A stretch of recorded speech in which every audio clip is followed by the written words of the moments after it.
They said you were a hero. Please be one for my mama too. The office door slammed against the wall as Lily May burst through, clutching a crumpled newspaper clipping in her dirt-stained fingers.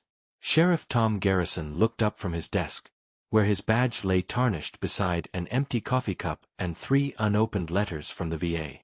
You killed 17 men overseas. Her voice cut through the stale air like broken glass. Tom's hand froze halfway to his coffee. That's what the paper says. They called you a hero. She threw the clipping onto his desk. The headline read Local War Hero Returns Home in bold letters above his younger, cleaner face. I came back. That's all. My mama didn't come back. Lily May's eyes burned with tears she refused to shed. And you know why. Tom's fingers found the bottle of whiskey he kept in his bottom drawer. 10 in the morning was too early, but his hands were already shaking. Your mama died in an accident, child. Car went off Miller's Bridge 3 weeks ago. Liar. The case is closed. She couldn't drive. Never learned. Lily May pulled a mud-stained envelope from her coat pocket. But somebody drove her there. The envelope hit his desk with a wet sound. Inside, handwriting he recognized from dozens of incident reports over the years. Sarah Beth's careful script, now smeared with dirt and what might have been tears. Where did you find this? Hidden in our kitchen wall. Behind Mama's good china. Lily May's voice cracked. The china she never used because she was saving it for when Daddy came home from his drinking. Tom opened the letter with trembling fingers. The words swam before his eyes. If something happens to me, check the old Whitmore well. Tell Lily May I tried to be brave like the soldiers. Tell her Governor Hayes can't keep burying the truth. The whiskey bottle slipped from his hand, shattering against the floor. Governor Hayes, who'd given him this job when he came home broken and sleepless. Hayes, who owned half the county and the other half's debts. She knew, didn't she? Lily May whispered. About whatever you're all hiding. Tom stared at his tarnished badge, remembering when it used to shine. Tom's patrol car crawled down the gravel road toward Miller's Bridge, his hands gripping the wheel too tightly. The morning sun cast long shadows through the trees, but all he could see was Lily May's face. That look of knowing. That look of disappointment. The bridge stretched over the muddy creek like a broken promise. Yellow police tape still fluttered from the guardrail where Sarah Beth's car had gone through. Tom parked and walked to the edge, boots crunching on broken glass the cleanup crew had missed. 17 men. The words echoed in his head. 17 men and 1 woman. The math didn't add up anymore. He knelt beside the guardrail, running his fingers along the metal. Deep scratches gouged the paint. Not impact damage. Deliberate. Like someone had taken a crowbar to it before the crash. You missed this, Tommy. Governor Hayes's voice drifted back from 2 years ago, in the psychiatric ward where Tom had spent 6 months after coming home. Good men need second chances. I can give you purpose again. A badge. A chance to serve your community. I can't sleep. You will. Time heals all wounds. I killed 17 people. You served your country. Now serve your people. But which people? Tom stood, staring at the scratched metal. The people in the governor's pocket, or the people getting buried under his lies. Wind whistled through the bridge supports, carrying something that sounded like Sarah Beth's voice. Check the well, Tommy. Check the well before they bury the truth with me. He closed his eyes, feeling the weight of his badge like a stone in his chest. 2 years ago, Hayes had saved him from the nightmares. Given him a reason to get up every morning. But standing here, looking at evidence his own department had overlooked, Tom wondered if he'd traded one war for another. The scratches told a story. Sarah Beth hadn't driven off this bridge. She'd been pushed. And somewhere in town, her killer was walking free because Tom had been too broken to see the truth. I'm sorry, Sarah Beth, he whispered to the wind. I'm so damn sorry. The Whitmore property looked like God had forgotten it existed. Tom's patrol car crunched over dead leaves and broken bottles as he pulled up to the old stone well. Lily May was already there, sitting on the crumbling edge with a rope coiled in her lap. "You came. Against my better judgment." Tom climbed out, his badge catching the afternoon light. "This is private property. Used to be my great-uncle's property. Before he died broke and alone." Lily May stood, testing the rope's strength. "Mama said he lost it gambling. But Mama lied about a lot of things." Tom approached the well, peering into its black mouth. "What exactly are we looking for?" "Truth." She tied the rope around her waist. "You going to help me, or you going to arrest me?" "Depends what we find." Lily May lowered herself into the well while Tom held the rope. Her voice echoed up from the darkness. "There's something wrapped in oilcloth down here. Tied to the old bucket. Can you reach it?" "Got it." The rope jerked as she climbed back up, clutching a waterproof bundle against her chest. Tom helped her over the edge. Inside the oilcloth were dozens of documents. Land deeds, forged signatures, bank transfers. All bearing the same name at the bottom. Marcus Hayes. Tom's stomach dropped. The governor's brother. He's been stealing land for years. "Look." Lily May spread the papers on the well's stone edge. Every family that couldn't pay their taxes. Every widow who couldn't afford a lawyer. He'd buy their debt, forge their signatures, then claim their property. Tom studied the documents with growing horror. The Henderson farm. The Garcia homestead. The old Miller place. All seized illegally, all now part of Marcus Hayes's expanding empire. "Your mother found these?" She was cleaning houses for rich folks, including Marcus Hayes. Lily May's voice turned bitter. She saw him burning papers one night. Decided to save a few from the fire. And he killed her for it. He killed her because she was going to expose him. Because she was tired of watching families lose everything while the Hayes brothers got richer. Lily May folded the documents carefully. Because she wanted her daughter to inherit something better than fear. The well's darkness seemed to reach up toward them, hungry for more secrets. But the truth was finally climbing toward the light. Lily May's house leaned against the wind like it was tired of standing. Inside, her mother's belongings covered every surface. Knitted blankets draped over broken furniture. Family photos in cracked frames. A Bible held together with tape and prayers. Tom sat at the kitchen table, watching Lily May pull more documents from beneath loose floorboards. Her movements were precise, determined. No wasted motion. No self-pity. "How many more hiding places did your mother have?" "She learned to be careful. Said the truth needed multiple graves in case someone found one." Lily May spread new papers across the table. Bank records. Hayes was laundering money through fake charities. Tom studied the documents, his hands steadier than they'd been in months. "Your mother was braver than most soldiers I knew. What happened to you over there?" The question hung between them like smoke. Tom's eyes found a photo on the wall.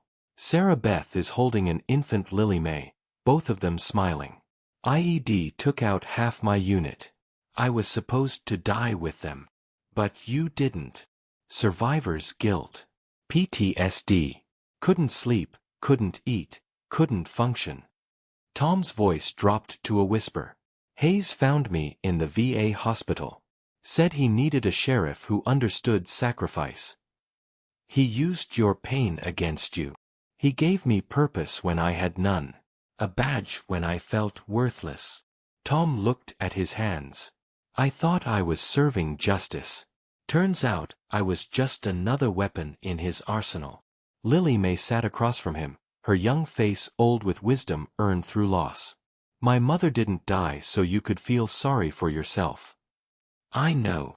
Those 17 men you killed overseas. They died fighting for something. For people who couldn't fight for themselves." Her voice carried the weight of her mother's conviction. "What would they think of you now? Tom felt something shift in his chest. A loosening of the guilt that had wrapped around his heart like barbed wire. They'd want me to fight. Then fight. Lily May reached across the table, her fingers touching his wrist. Not for Hayes. Not for your guilt. For the families he's destroying. Outside, wind chimes sang in Sarah Beth's voice, blessing her daughter's words. Governor Hayes's mansion sat on the hill like a tumor, all white columns and false promises. Tom climbed the marble steps with Sarah Beth's documents clutched in his fist, his badge feeling heavier with each footfall. Hayes answered the door himself, dressed in silk pajamas despite the afternoon hour. Sheriff Garrison. To what do I owe the pleasure? We need to talk. Of course. Come in. Hayes led him through rooms filled with stolen wealth. Artwork from foreclosed homes. Furniture from bankrupt families. Drink. Your brother killed Sarah Beth. Tom threw the documents onto Hayes's mahogany desk. And you covered it up. Hayes poured himself whiskey, his movements calm and practiced. That's quite an accusation. I have proof. You have papers. Papers can be forged. Hayes sipped his drink, studying Tom over the glass rim. Just like discharge papers can be amended. Just like pension benefits can be revoked. Tom's hands clenched into fists. You threatening me? I'm reminding you of your position. A broken soldier with PTSD who couldn't tell reality from nightmares. Hayes set down his glass. Who'd believe you? The families your brother robbed would believe me. What families? The ones who signed legal documents transferring their property? The ones who gambled away their inheritances? Hayes smiled like a snake tasting prey. I own this county, Sheriff. The bank, the newspaper, half the town council. Even your deputy takes my money. The words hit Tom like shrapnel. Marcus told you about Sarah Beth. My brother panicked. Said some cleaning woman was asking questions, taking photos. Hayes shrugged. I told him to handle it quietly. So you murdered her. We protected our interests. Just like you protected American interests in Afghanistan. Hayes leaned forward. How many children died in those drone strikes you called in, Sheriff? How many families destroyed for the greater good? Tom saw the connection now. The same cold calculation. The same justification for innocent blood. Hayes wasn't just corrupt. He was the enemy Tom had spent years fighting overseas, wrapped in an American flag. You're no different than the terrorists. I'm exactly like them. And so are you. Hayes picked up his phone. One call ends your pension, your medical benefits, your reputation. Choose wisely. Tom looked at his badge one last time, then placed it on Hayes's desk. I already chose. Tom's patrol car skidded to a halt outside the sheriff's office as two black SUVs boxed him in. Marcus Hayes stepped out with three men carrying guns like they knew how to use them. Sheriff's office is closed for business. Tom pushed Lily May behind him. Get inside. Call the state police. No signal. They cut the phone lines. Lily May clutched the documents against her chest. We're trapped. Not trapped. Cornered. Tom drew his service weapon, muscle memory taking over. There's a difference. Marcus advanced with his men flanking him. My brother wants his property back. And he wants the witnesses eliminated. Which witnesses? All of them. The first shot shattered the office window. Tom shoved Lily May through the doorway as bullets chewed up the wooden frame. Inside, he overturned his desk for cover, his training flooding back like a tide. How many rounds you got? Lily May crawled to the gun cabinet, her hands surprisingly steady. 15 in the clip. You know how to shoot. Mama taught me before she died. Lily May grabbed a shotgun, checking the chambers. Said a woman alone needs teeth.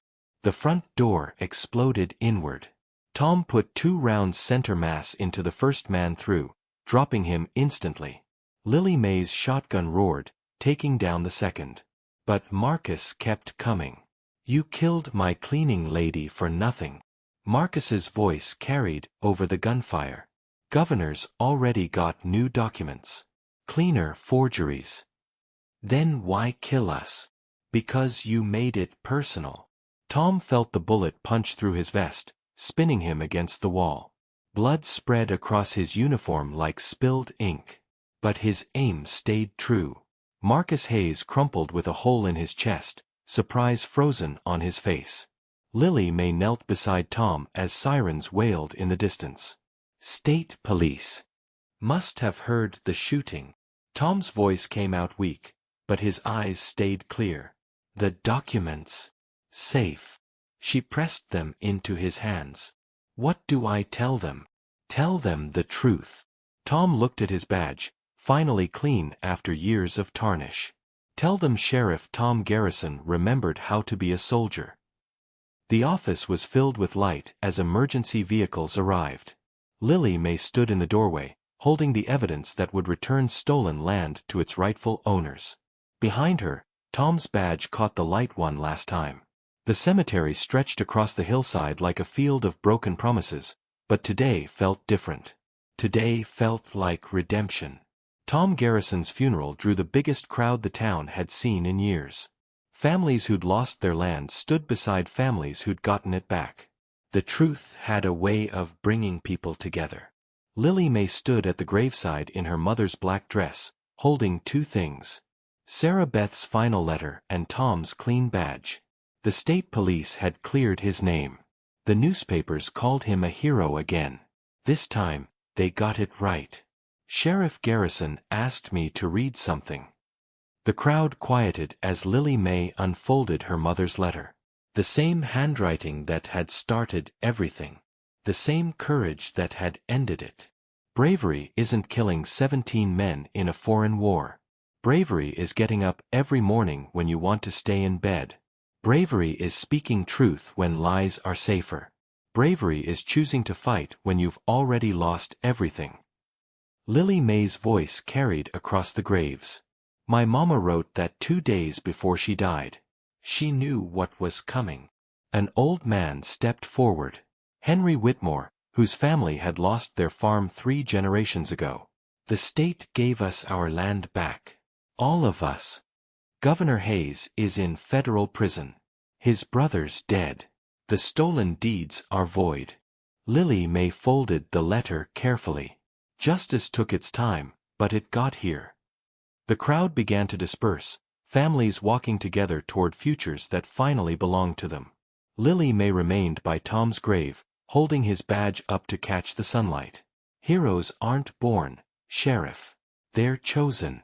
One decision at a time. One moment of courage when everything else says run. She pinned the badge to her coat, where it would stay. "Thank you for remembering who you were." Wind moved through the cemetery trees, carrying the voices of the dead toward something that sounded like peace. Sarah Beth's spirit walked with her daughter down the hill, finally free.